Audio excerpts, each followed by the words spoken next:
Aujourd'hui, c'est avec beaucoup de plaisir qu'on est en votre compagnie, Zoé Brisby, pour Les Mauvaises Épouses. Ça va être une question très classique, mais l'origine de l'histoire, tout simplement, que je trouve intéressante d'ailleurs. Hein.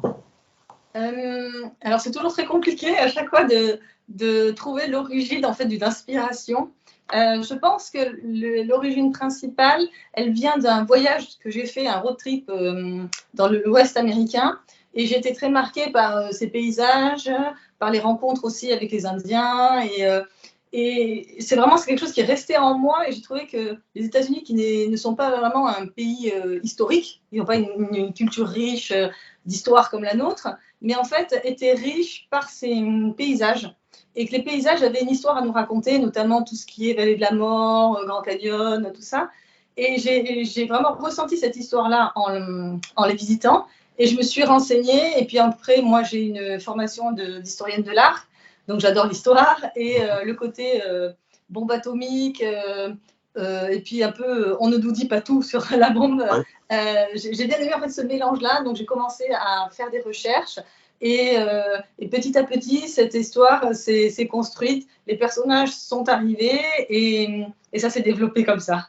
Voilà. Et je trouve le cadre vraiment intéressant pour l'histoire, parce qu'on rentrera bien évidemment un peu plus concrètement plus tard, mais de mettre ça dans comment on va dire, le village des scientifiques qui créent la bombe atomique, c'est intéressant parce que d'office, on est avec des machos, je pense qu'on peut le dire comme ça, quoi. Entre Edward, le mari de Summer, une femme un petit peu effacée, et Harry, le mari de Charlie, qui semble être une femme qui domine. C'est intéressant ce cadre aussi, hein, je pense.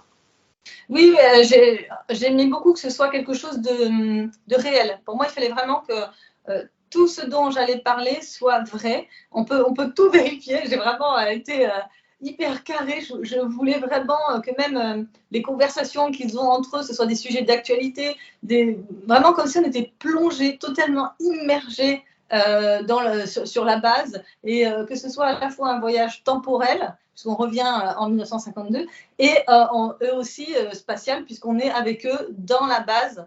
Et donc cette base, le fameux NTS, dans le désert du Nevada. Et je trouvais que ça, c'était vraiment hyper intéressant d'avoir ce vase clos aussi. Parce qu'on a un microcosme avec effectivement des mâles alpha qui sont typiques de leur époque. Hein. Après, oui, voilà. Même en regardant les films des années 50 américains, c'est vraiment ça. Hein, voilà. Oui, voilà. Et moi, j'ai été vraiment nourrie de ça. C'est une période que j'affectionne particulièrement. Et donc, je voulais recréer ce côté cocon, glamour des années 50, mais le côté toxique aussi. Et eux qui ne savent pas, qui sont en train de s'intoxiquer avec une bombe, qu'eux, ils trouvent ça juste très joli de regarder le feu d'artifice du nuage du champignon atomique, quoi. Voilà. Vous pouvez nous parler justement des Atomic Parties, parce que ça, moi, j'ai découvert, juste avant de lire votre livre, des photos, je me suis dit, c'est pas possible qu'ils fassent ça. Et en fait, ce que vous racontez, c'est intéressant, parce qu'on est dans un monde, on est quasiment dans de la science-fiction, on n'y croit pas, quoi. Dites-nous ce qui se passe dans ces Atomic Parties. Ah oui, alors c'était vraiment une mode à l'époque.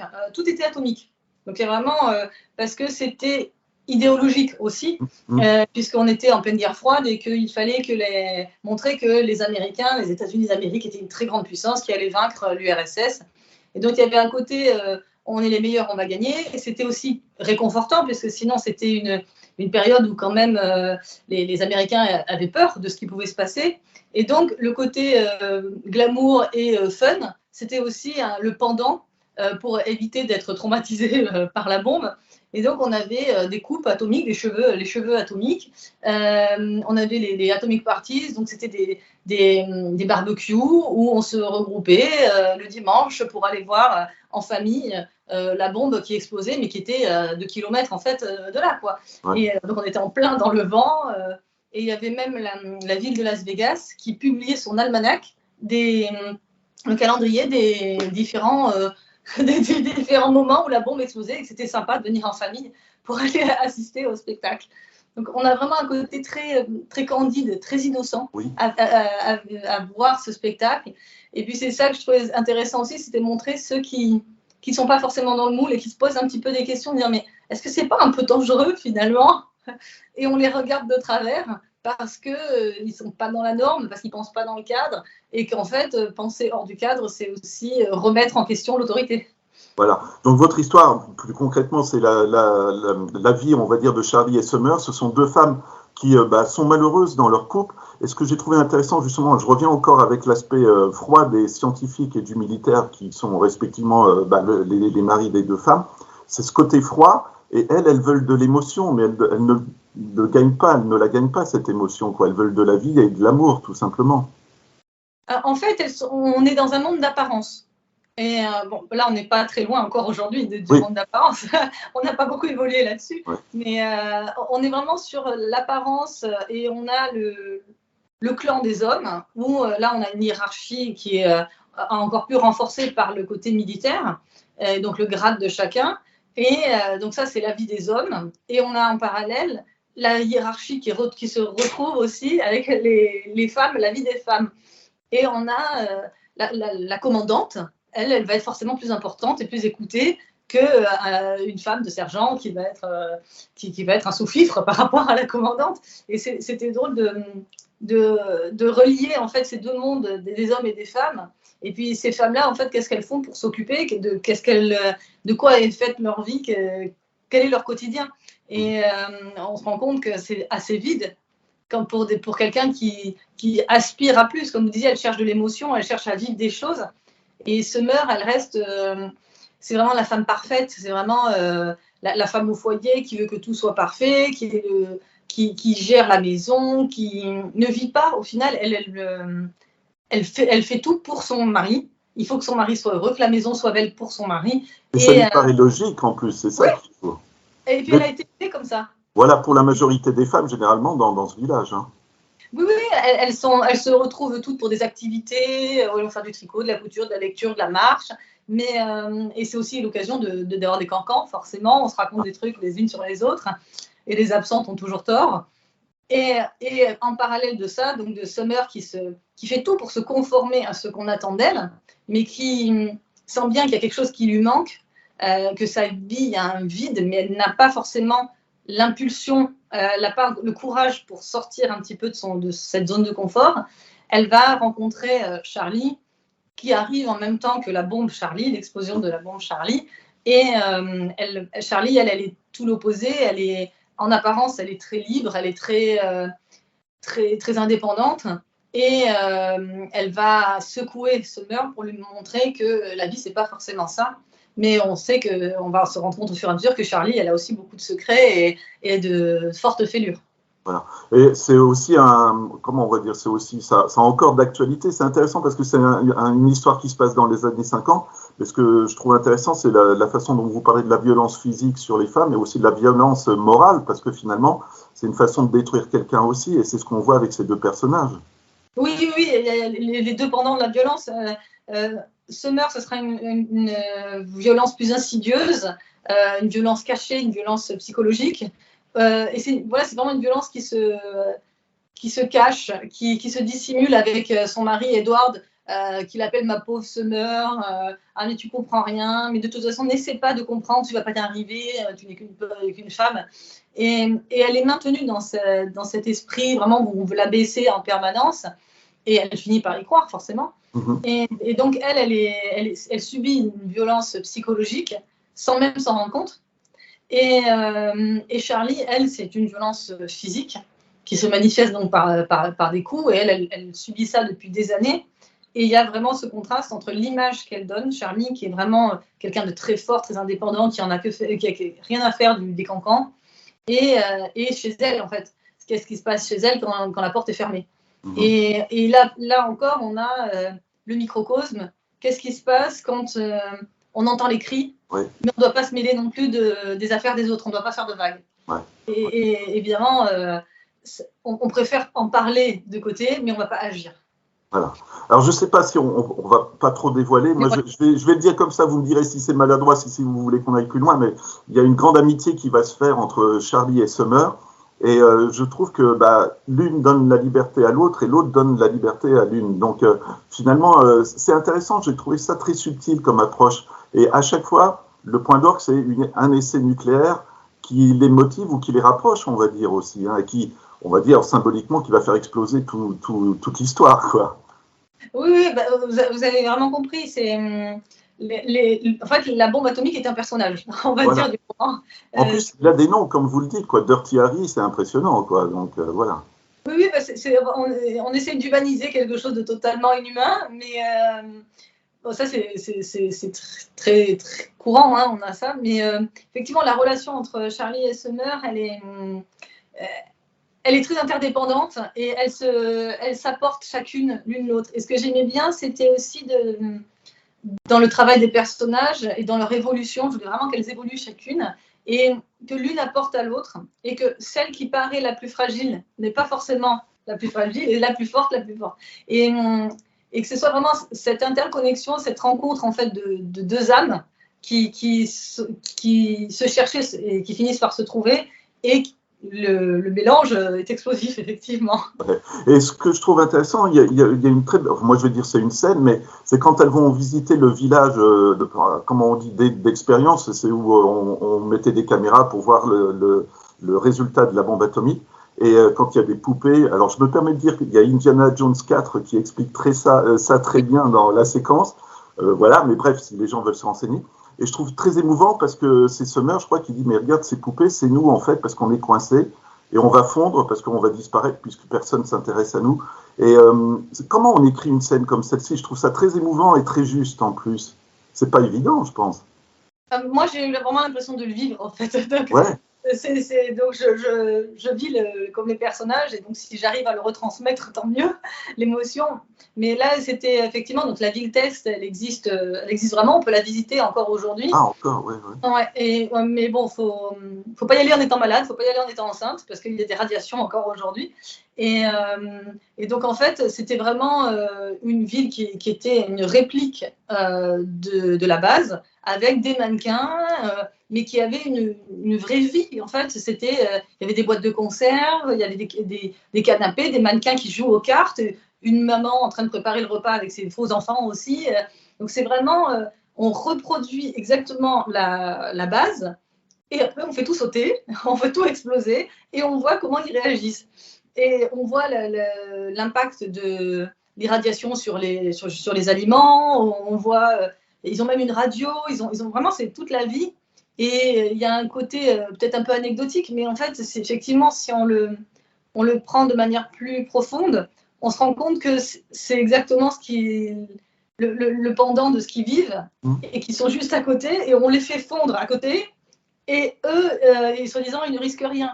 Et donc, Summer, elle déteste cet endroit, elle ne veut absolument pas y aller, mais Charlie, qui est quand même la plus courageuse, on va dire, la plus téméraire. En anglais, on dirait bold. Elle est comme ça. Et elle a vraiment envie d'y aller. Elle veut voir à quoi ça ressemble. Et donc, Summer réussit, par l'entremise de son mari, à faire visiter la ville test. Et elle se rend compte, encore une fois, qu'elle a un énorme malaise. Et elle se dit, mais regarde, en fait, c'est nous, ces mannequins-là, c'est nous, c'est exactement nous. Ils sont habillés comme nous, ils vivent notre vie. Et on est en train de mourir petit à petit. Et en fait, c'est la concrétisation de ces peurs.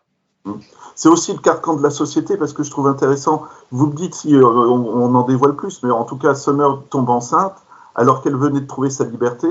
Être enceinte, ça devrait être une joie, mais là, c'est pas forcément une bénédiction. Et je trouve intéressant, encore une fois, comment vous faites évoluer vos personnages. Ils vont faire un trip à Las Vegas, elles se sentent en liberté, mais de toute façon, il y aura toujours le poids de la société.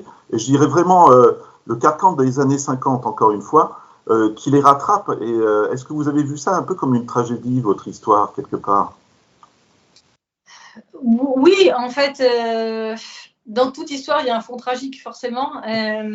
Et oui, leur relation, elle est forcément tragique. Après, ça dépend de l'évolution qu'on va voilà, oui, c'est ça, c'est pas évident si on doit dévoiler ou pas, mais vous me dites, mais voilà, c'est ça en fait, intéressant. Elle s'évade effectivement pour le trip à Las Vegas, où Summer, qui habite juste à côté, n'a jamais été dans un casino, et Charlie lui dit, mais non, mais il faut vraiment que tu essaies. Et effectivement, elles ont des moments de pure liberté où elles réussissent à oublier qu'elles sont emprisonnées, en fait. Et donc, elles sont ramenées à chaque fois à leur carcan, et effectivement, au regard des autres, et on peut réussir à s'évader, mais pas longtemps. Voilà. Et après, est-ce qu'elles vont réussir? Est-ce qu'elles vont avoir envie? Est-ce qu'elles vont aller au bout ou pas?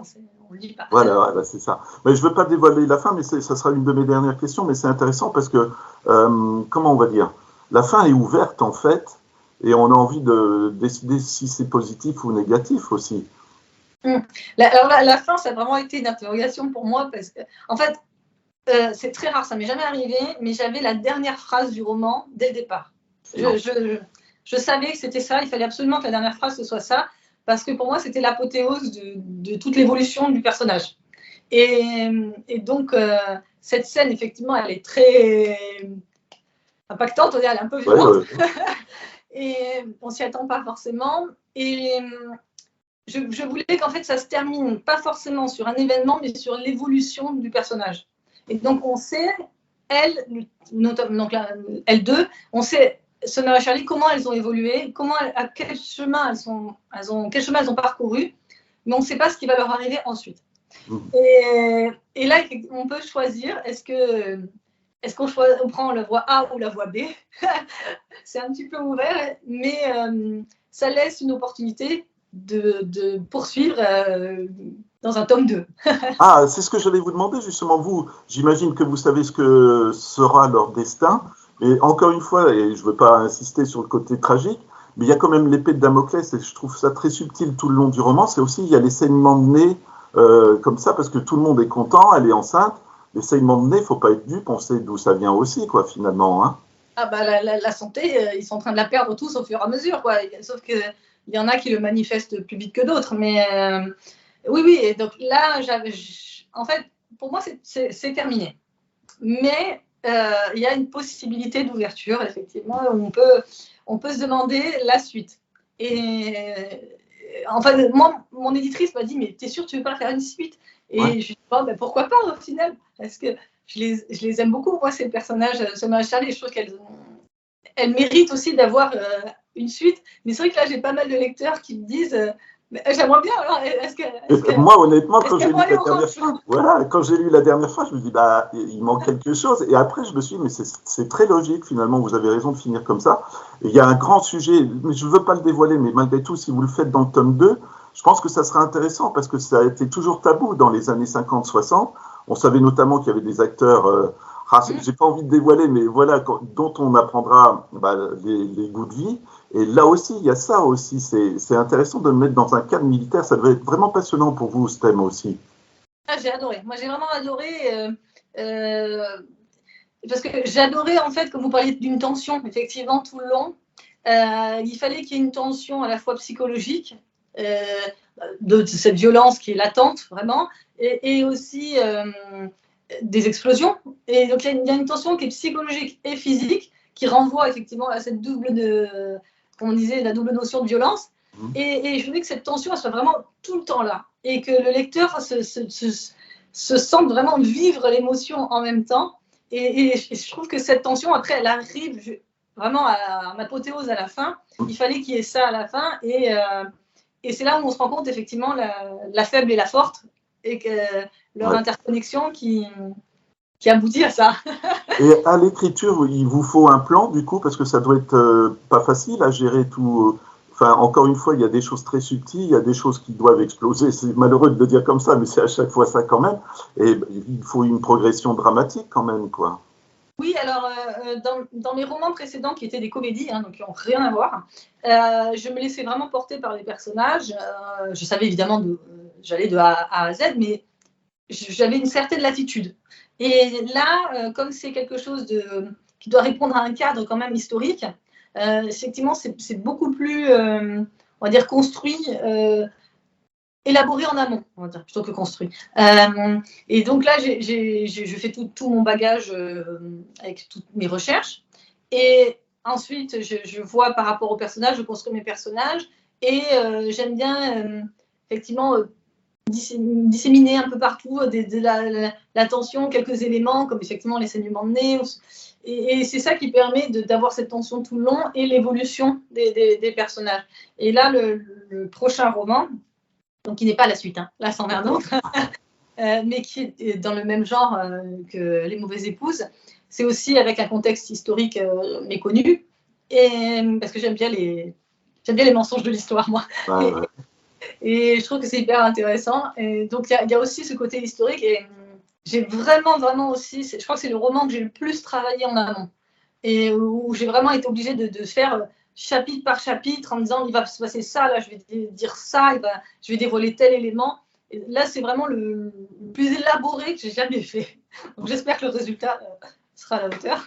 Ah, c'est du boulot hein, à chaque fois. Hein. Mais moi, j'ai vraiment une dernière remarque, et vous allez me croire ou pas, mais quand j'ai vu, dès le début, années 50, site d'essais nucléaires, je me suis imaginé un film en noir et blanc des années 50. Et je ne sais pas si vous voyez ce que je veux dire, mais ça colle vraiment, quoi. Avec, je voyais des acteurs, mais vraiment carrés, qui jouaient précis, et ça m'allait bien pour lire le roman, finalement. Ah, mais moi, j'adore, mais j'étais vraiment nourrie de tous ces films. J'adore, moi, vraiment cette ambiance. J'adore les Hitchcock, par exemple. Ouais. Et voilà, je voulais qu'il y ait ce côté glamour, mais avec tension. Et en fait, il est dangereusement, je voulais que ce soit dangereusement glamour. Ouais. Ce serait un film des années 50 qu'on n'aurait pas pu faire dans les années 50, finalement. Exactement, on n'aurait pas eu cette liberté-là. Mais Voilà. en fait, ça nous permet de faire un film maintenant sur